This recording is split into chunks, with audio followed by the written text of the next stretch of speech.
I perceive me, honest person, hardworking, energetic. Second question is, how do people perceive me? Same thing, energetic, loud, crazy, goofy, honest. Third question is, how do I want to be perceived? I mean, you know, as the word, whatever lines up with the word, humble, continue to go forth in God. If you see me as a child of God, I'm doing something right. But I'm definitely flawed. So if you see that and see perfection, then it's working. And how does God perceive me? I put as a royal priesthood that I'm forgiven.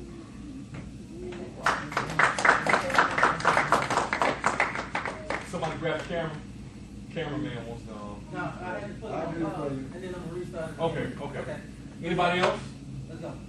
Anybody else? Somebody, anybody?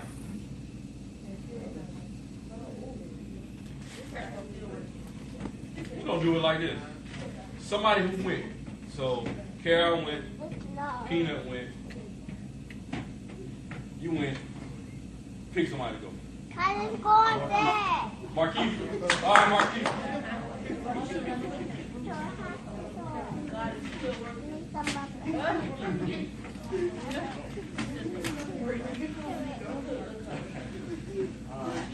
We gotta go.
Let's give a hand as she comes.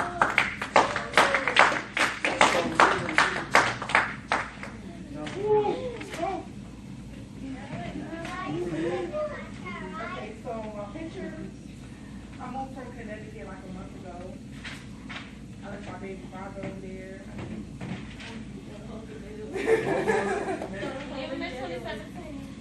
I have a son. That's my son. I'm currently pregnant. So that's my pregnant body right there. Then on the other side, I drew a house. I want to buy a house, a job, a career. Then that's my 2 kids. You know, I'm lucky enough to apartment. But we not ready. You got 2 kids? I'm pregnant and I have a son. Oh, okay. I perceive myself to be a good mother, a giver. Other people perceive me to be strong and independent. I want to be perceived as a provider, content with my life and happy, and God sees me as a work in progress. Give a hand. Alice, you pick somebody. Tamisha.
Yeah, man, come on. Keith, yeah.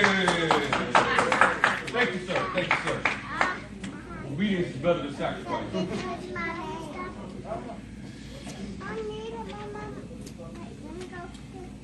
How do I perceive myself? I perceive myself as a child of God, living in a world which is perceive me as crazy and mean. How do I want to be perceived? As a helpful person who will give advice to anyone. And You know what? When my mom was when I was a baby. as one of his favorite sons, do of his word, servant. This is my life. I'm a tree. I'm only 21. I'm yet growing in God in life.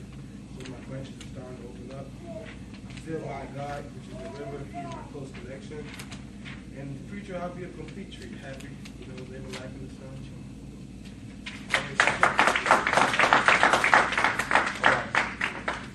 First, I want to thank everybody who shared. I want to hear from you. What are some of the common themes that you all heard from your peers, from in some cases with family members? What did you hear? What did you hear? What did you hear? This is struggle. This is struggle. What else did you hear? None of us are where we want to be at now. Yeah. Some of us are not where we want to be, but I think we thank God we're not where we used to be. Okay. What else did you hear?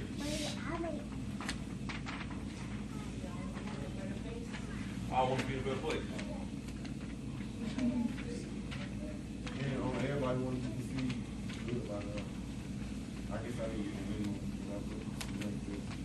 Everybody wants to see good. Let me ask this question. How many of you felt like life was so much easier when you was this? Y'all didn't want to remember that. All right, we'll do it a little bit different then. Felt like life was easier when you this age.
Yeah, man, come on.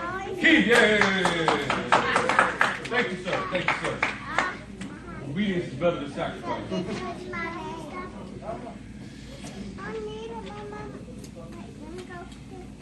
How do I perceive myself? I perceive myself as a child of God, living in a world which is perceive me as crazy and mean. How do I want to be perceived? As a helpful person who will give advice to anyone. And You know what? When my mom was when I was a baby. as one of his favorite sons, do of his word, servant. This is my life. I'm a tree. I'm only 21. I'm yet growing in God in life. So my branches are starting to open up. I'm still by God, which is the river. He's my close connection. And in the future, I'll be a complete tree, happy, living life in the sunshine.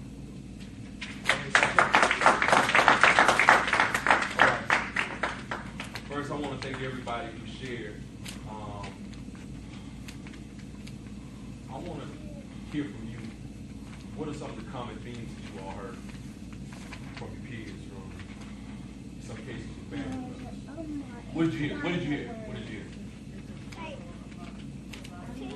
This is struggle. This is struggle.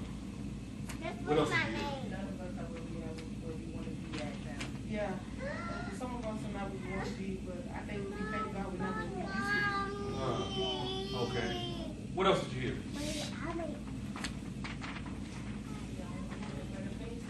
I want to be in a better place. Everybody wanted to see I guess I need to get a minimum. Everybody wants to be perceived good. Let me ask this question. How many of you felt like life was so much easier when you was this? Y'all need to remember that. All right, we'll do it a little bit different then. Y'all need to Felt like life was easier when you this age.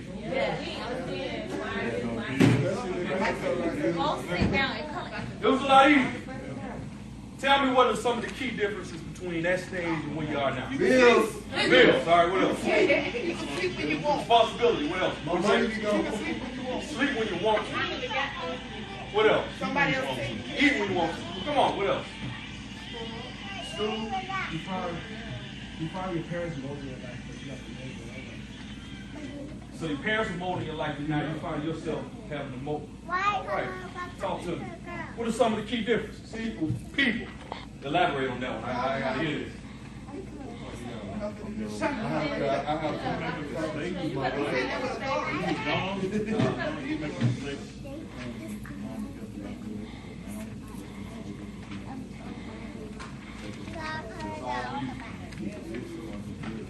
It's all on you.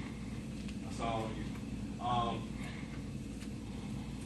When we talk about this age bracket, we talk about 18 to 35, you all in that millennial age bracket. That's number one. Then number two is you're also what they call young adults. And when we talk about young adults and the stages in which you find yourselves in, that age between 18 through 30 is an age where you're trying to find who you are. You're trying to find out what your niche is. You're trying to discover what it is you're good at, what it is that you like, you don't like. You go through some trials, you go through some errors. You find that what you used to like back in the day doesn't necessarily click with you now. You got this pull. On one end, it's like, I want to be responsible. But then on the other end, nah, I really don't want to be responsible. Keep 100 with me. I really don't build. Like, it was all cool when I got a job and when I got a cell phone. Now I'm paying rent. You know, it was cool when, you know, I was able to go and do things on my own, but now I got to go and do things on my own, and oh, by the way, now I got a child. And so it's a different reality. It's that in-between state. And the reality of the situation is this stage, this age that you're in right now is the it's the reality. They say by the time you hit 30, that's when you're working and operating in whatever it is you're going to be working and operating in. By the time you're 40, you are who you are. And so I asked y'all, I gave y'all probably about 5 to 10 minutes to draw who you were, where you are, and things of that sort. And there was a reason why I did that. Because at the end of the day, everybody in this room ought to be able to say very quickly who I am, why I am, what it is that makes me tick or whatever. You should be able to answer that. The reality of the situation is most of us can't answer that. Why? Because we're still going through refining. Anybody here over the age of 25? Question. Would you date the person that you dated at age 18?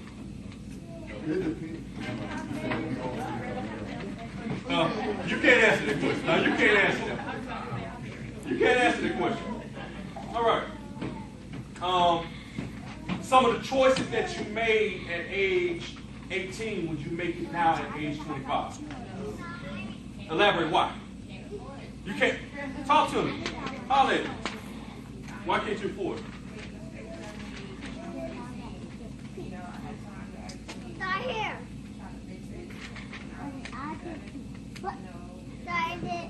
No, I'll do that. We're going to get it back. I just got to write inside the girl. I got to put Mistakes, trials. I noticed that everybody on the front sheet of the paper, the theme I kept hearing was storm.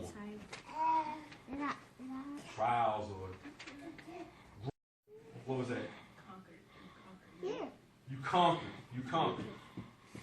What I really want to talk about today is how do we get from that place of being conquered to the place of being a conqueror. The Bible says you're more than what? You're more than conquerors. But the reality of the situation is that that's a mindset. That's a mindset. That's a way of thinking. There's something I've been saying for the last few Sundays. God has really compelled me to talk about being successful. And the truth of the matter is you don't just trip up on success. You don't just wake up in the morning, I'm successful. It's a series of intentional acts. Intentional acts. Intentionality. What is intentionality? Intentionality is this. I have made up in my mind, this is what I'm going to do. This is where I'm going to be. This is how I'm going to get. And if you don't have intentionality in your life, you're going to be in the same place, doing the same thing, and you're going to be scuffling. How many times scuffling? Talk to me about scuffling. What does scuffling look like? That's deep. That's deep. That's deep. What does scuffling look like? Trying to get to the top, trying to make it. What else? Scuffling look like? No. Being broke. Being immobile. And so, there was a reason why I asked you all about perception. How many believes perception matters? Show of hands. It depends on my Yeah. Oh, absolutely it depends on who. Elaborate. I mean, when I'm on the street, I don't care what anybody thinks, but I do care about what my family think about me, what God thinks about me. Other than that, it really doesn't matter. What my kids think of me, I care, but to a stranger, no. And for me, it's like in my work environment, like everybody has a perception of that I have a bad attitude. But like when you ask, like when somebody say that I have a bad attitude, my question to them, what makes a bad attitude? Is it because I want to do what you say do, or is it because like I'm not telling you what you want to hear? And that's basically what I struggle with, and that's why I don't care what people perceive of me or what people think about me, because in the end, the only people that I really care about is my husband and my kids. So when I wake up in the morning, I go to my job, like I'm not here to please you as a person. I'm either here to do a job and make sure that job is done correctly, whether you like me or not.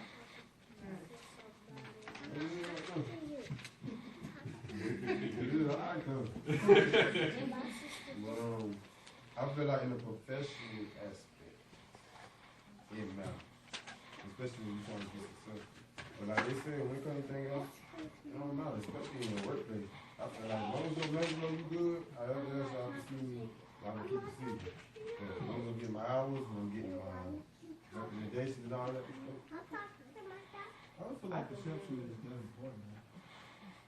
Because, I mean, look at it, Jesus himself is perceived by everyone. Really stop him from doing what he had to do. Only perception that Jesus was mad about was what his father had to say. His mother cried, "Oh, my son, Jesus, I'm not your son. You perceive me as your son. Right now, I'm not your son. I'm on a mission to do something." So, yeah, family, friends, y'all may look at me, but I don't care. God don't say nothing about it. Keep moving. I got something to do. You know, this is just where your mindset should be. Anybody else? Let's talk about perception, because you're talking about different layers. Different layers.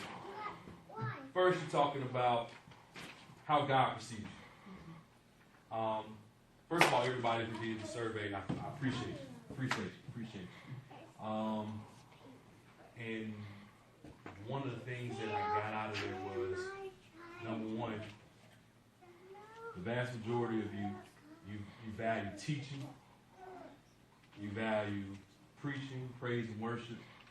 All of that is God-centered. What I mean by God-centered, it's God-centered. You want to understand what it is God would have you do. And so when you're talking about God's perception of your life, if I were in a secular environment, that might not matter much. It might not matter much, but from my understanding, everybody in here is professing to be Christian. And so when God matters, let me say that is the beginning of identity. The beginning of identity. How God sees you. How God sees you. How do I know that? There was a guy named Gideon in the Bible. Young man. Say he was a young adult. He was a coward, but when he encountered God, God called him a mighty man of valor at a time when he was a coward. And so what God said was, basically, my perception of you trumps how you see yourself. And so I want you to operate as a mighty man of valor. You somebody else. You got David, shepherd boy. He viewed himself as a shepherd boy until the man of God came to his house and said, no, there's a king inside of you. God's perception. Let's use Peter. He was a fisherman. He encountered Jesus, and Jesus says, you're a fisher of men. And so his encounter with God changed the way that he saw himself. And so the beginning of identity starts with understanding who God is. And if you understand who God is, then you start to understand who you are in God. That's the second thing. How do you perceive you? Let me tell you something. I heard a few of you say, at the end of the day, it's what you think about yourself that matters. That's the biggest truth that you can never tell. I can say that you're the best thing in the world. But if you feel within your heart that the notes don't come out right, don't mean nothing. I can say, man, you got $1 million concept inside of you. But if you say, every time I do something, I mess up. So basically, I'm a screw up. That's how you're going. As a man thinketh, so is he. And so how you think of yourself is vital. It's critical. You know, if you see that your life is a constant storm, what is your life going to be? It's going to be a constant storm. It's going to be a constant storm. If you see that all I am is hood, then all you're going to be is hood. And let me tell you something. I struggle with that, and maybe somebody in here can sway me to think differently.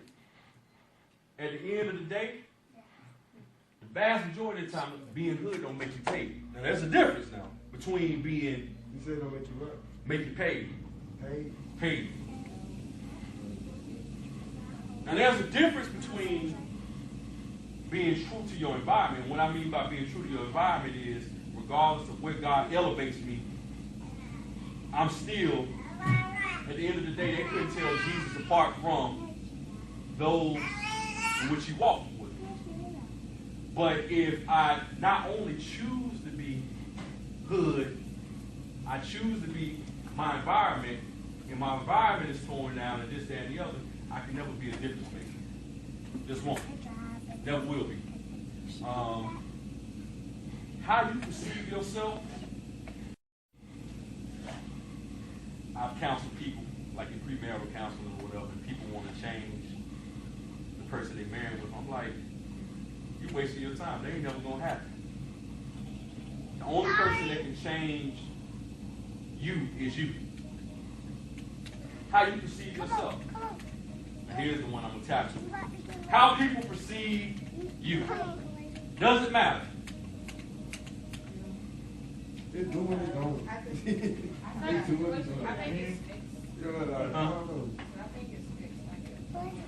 Like if you've been told all your life, you're gonna have to start seeing something like that. Just like your daddy, you know, you grow up to like, you know, in the back of your brain, you know, thinking like, well, you know, I've been told this all my life, and it's kind of like, like, No, I'm you sorry. know, you start to be moving forward. Sorry, I can sit.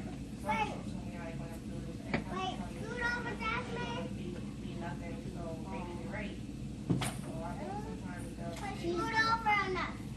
does.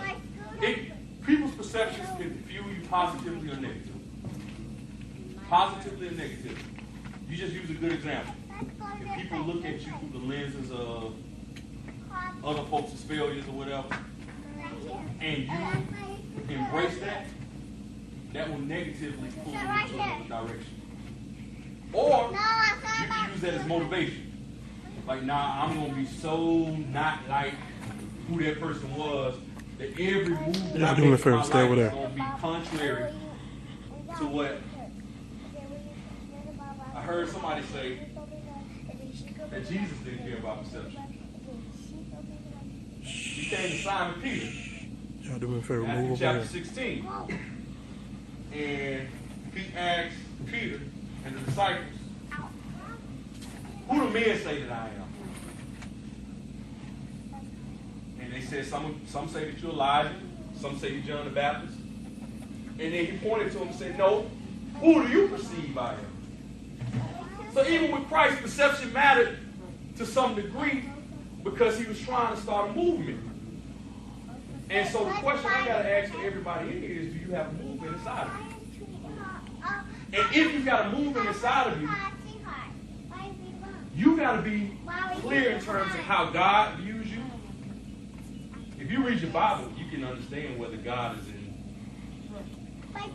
feeling what you're doing. You also got to be clear in terms of who you view yourself to be. Am I going to be successful? Am I making the right decisions? Do I like what I see when I look in the mirror? And then finally, depending on where you're assigned, you got to understand the perceptions of others. Because it can do, what if? What if God has given me the idea to start a business? And there's a grant writer that God has assigned me to. Said grant writer is willing to write a $10 million grant in my name. Now God has given me the opportunity to meet this person, to have favor with this person. The Bible says that he'll give me favor not only with God, but with men. Babies. But I come to the meeting looking like this. Talk to me. Reality. I'm not taking it seriously.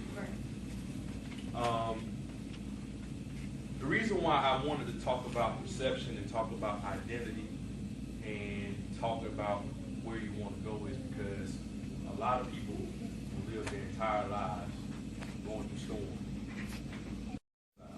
They never fixed that.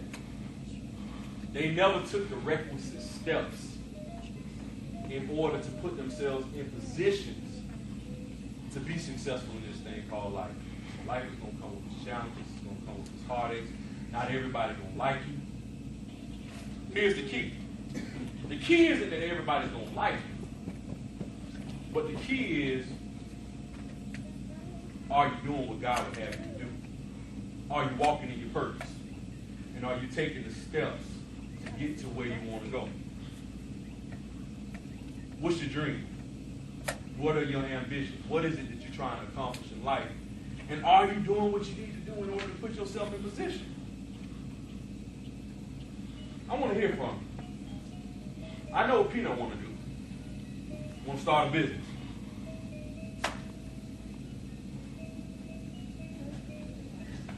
I wanted to start. How did I get to the place where I did it? I had to count up the cost. School ain't for everybody. It's not for everybody. But whatever area you're trying to go into, you better believe there has to be some preparation. You got to have preparation. You got to have patience. What's the preparation? The preparation is this. Spending your time studying in the thing that you're trying to get into. Kim can do hair like it ain't nobody's business. And literally, she can do hair like it's nobody's business. So she could do hair out of her garage or whatever, and may not get to where she needs to go. But if she's really real about this thing, she's gonna go in there, okay, whose hair do I want to do? Do I want to do Baker with the good hair? Or do I want to do hair within a certain place, so she got to know the clientele that she want to work with. You got to be clear about the clientele that you want. Okay, how many hairs of hair do I think that I can do within a certain day? I can do 10, because black beauticians book you at 10 o'clock. If she don't get to your hair until 12 o'clock, so she opened up at 7. Yeah. She has to count up how much her supplies cost. Because if she want to put spritz in folks' hands, she done ran out of spritz. You know, that's, yeah. You know, she got to figure out whether she going to do sew-ins or whether she going to do perms. She might be stronger on the perm side, so she got to know which area she's strongest in. She got to have good customer service skills. Because if she cussing everybody out that come through the door, they going to go back and tell other folk. Now, you can do hair just as good as anybody, but don't nobody want to deal with you. And so what am I saying? Preparation is, I got to understand what is it going to take me to get to where I need to go. And so, show of hands, who wants to go someplace? Number one, you're not going to get there staying in bed.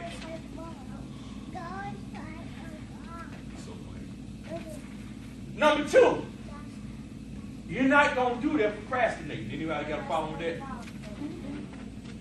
Pastor will be real with you. The reason why it took me 12 years to get my undergraduate was because I used to procrastinate.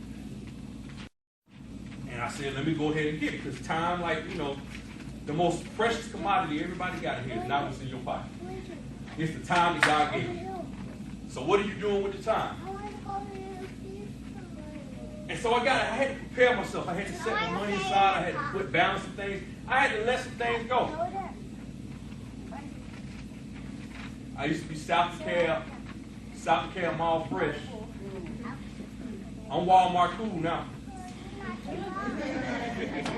Brian, are you hear me? He know about it. Priorities.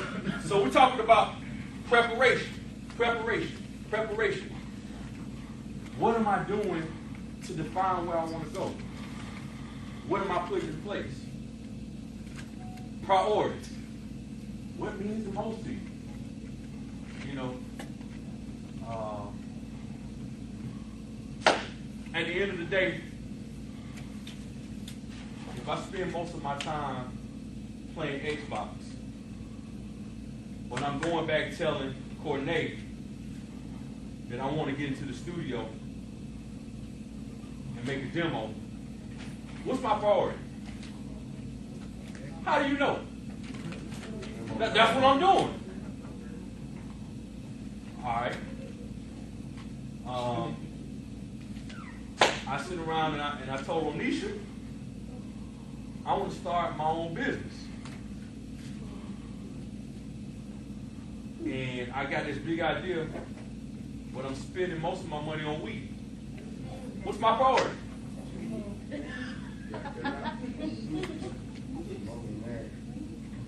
Yo. But then it goes deeper than that. Perhaps I'm smoking weed because there's something inside of me that's unsettled. I heard a lot of people here talking about not having peace. And one thing I've learned is a lot of times in church we tend to heighten some sins more so than others.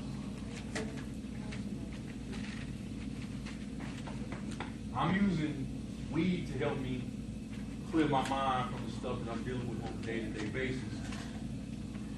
But for tomorrow, it's hamburgers. For Marquise and sex.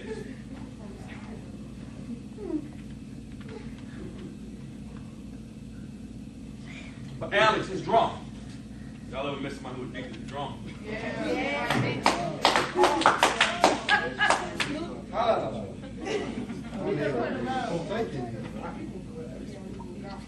So because I make weed my priority, because I make drama my priority, because I make sex my priority, because I make all of this stuff my priority, what ends up happening is the time, the talent, the treasure I could have been spending on what it is God would have me to do, it goes by the wayside because I make other things my priority. I'm saying this to y'all because it's just a reality. We can take it how we want.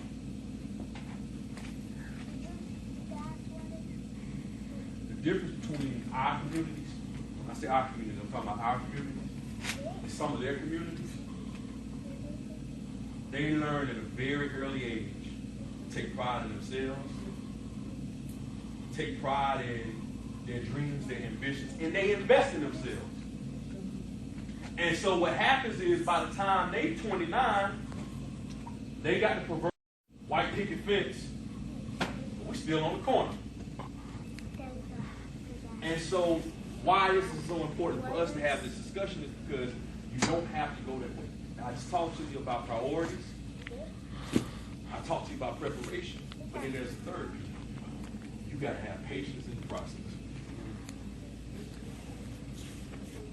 You got to have patience. I appreciate you. I'm reading this book right here. And it's called Spiritual Formation in Emerging Adulthood. Spiritual Formation in Emerging Adulthood.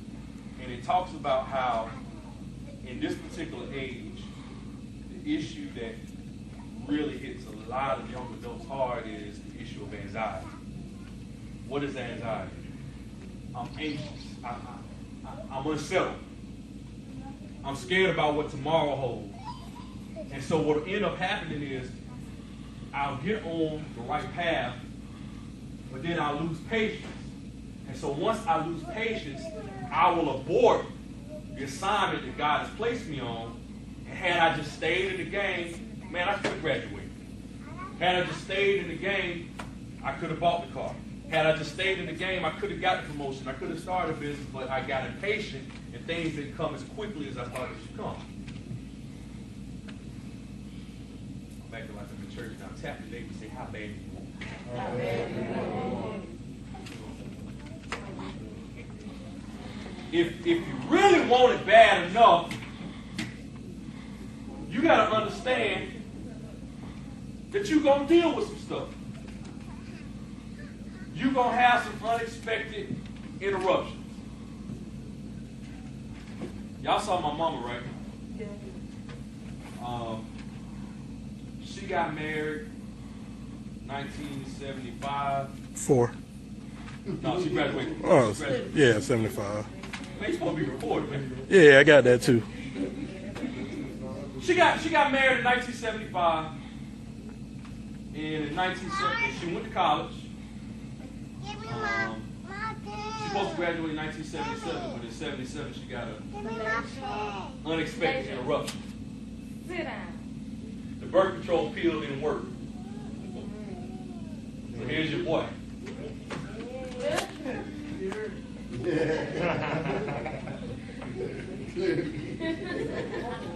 My point in saying all of that was, she could have said, I got this baby. I'm going to drop out of school because this is just too overwhelming. But what she chose to do was to keep on pushing because she had a goal in sight. Some of us get unexpected interruptions in life and we fall off track and fall off course because something pops up. When I did the survey, somebody put on there, and I really appreciated it. They said that they wanted to do X, Y, and Z, but life happens. I got a news flash for everybody here. Life will always happen. What you say is happening right now? It's going to always happen. But when Lancille knows who she is, and she's in tune with who God says she is, when life happens, rather than her give up, she gonna say, I'm gonna keep pushing because I gotta get what God has for me. But see, what Jeff does is, when life happens, he starts crying. He go get him a dime bag, and him and Mario get high. He toe down. Then the next day, I'm supposed to go in class. I can't even get up. I'm so tired. They end up dropping out. Life happened. Life happened. Life happened. What is that? We can go. And after we leave, I want to set up something, but I told him I wanted him to see Bible study.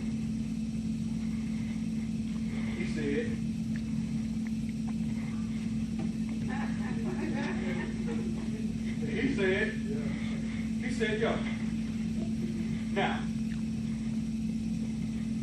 suppose I'm selfish, and I'm like, I got to do all the preaching, I got to do all the teaching, I got to do all this, that, and the other. Now I'm blocking this man from going where God would have him to go. At this stage in my life, it don't do me a bit of good to just sit up here and just be all anointed by myself. God has his hand on this man's hand. And yeah, perception does mean something, because if he see me out here living a shabby life or whatever, he might turn around and say, why should I preach? Because they doing the same thing that I'm doing. It took somebody to mentor me. I want everybody to write this down. Find me a mentor. A mentor. Find me a mentor. M-E-N-T-O-R. A mentor.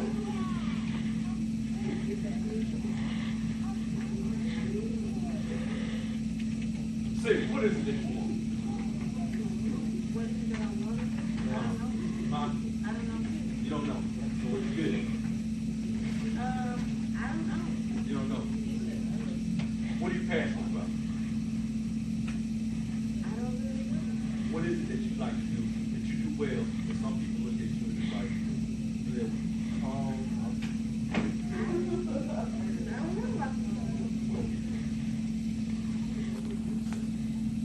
Carol, what is it that you do well? Music.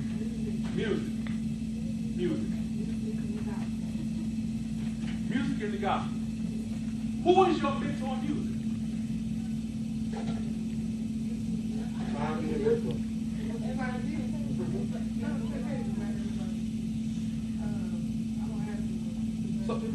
So this is the reason why I say get a mentor.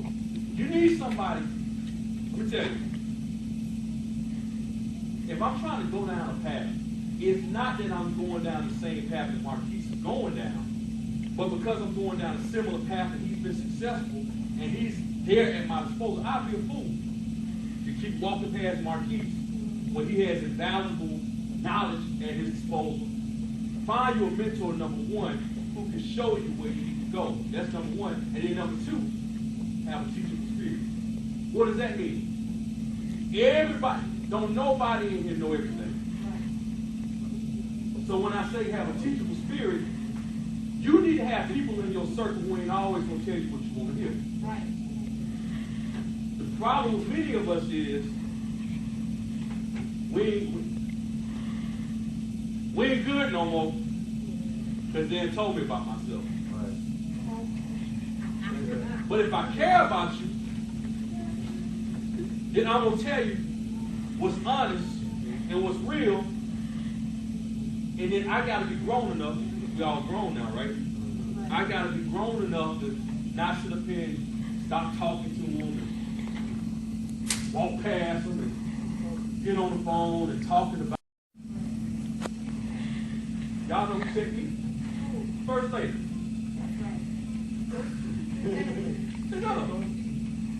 She told me, we had Bible study, man. I was so hyped when we taught it, man. We went over there and taught it. The Bible study for 2 hours. And she came home and she was like, you know what? I was with you, You lost me after the hour.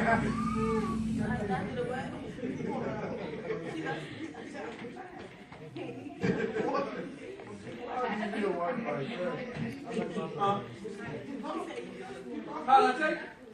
You asked a good question. How did I take it? My initial response was, God gave me so much or whatever. And she said, yeah, God gave you a lot. But after an hour, we didn't hear what you were talking about. So I had to learn how to break that thing up into series.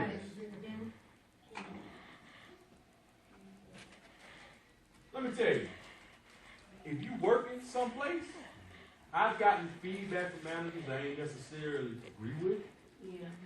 I've got feedback that I did agree with. But I thought that all of it was valuable. You know why? Maisha gave me some feedback that I didn't necessarily agree with. But when she gave it to me, I at least know how to deal with her. The Bible says this, be as calm as a dove, but wise as a serpent. So rather than me get angry and mad because she's my boss and she gave me some feedback that I didn't want to hear, I understand that since she can fire me, and I got bills, and I got 2 children,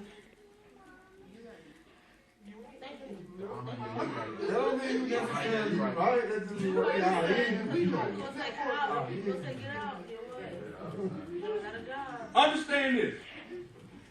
Who in here owns more than one pair of shoes? Yeah. Okay.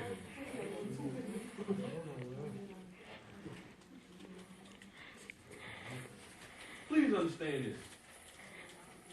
We're talking about identity. You have layers to your identity. When I go play basketball, I got a pair of shoes. When I cut the lawn, I got another pair of shoes. When I come to church and I'm wearing a 3-piece suit, I got a pair of shoes. When I go to a tuxedo ball, I have a pair of shoes. All of those shoes belong to me. They my shoes. Just because I put on a pair of sneakers don't mean that I'm different. What it says is I'm showing you another layer of me for the appropriate time. Now, if I go out there with my Stacey Adams playing basketball, I look like a fool.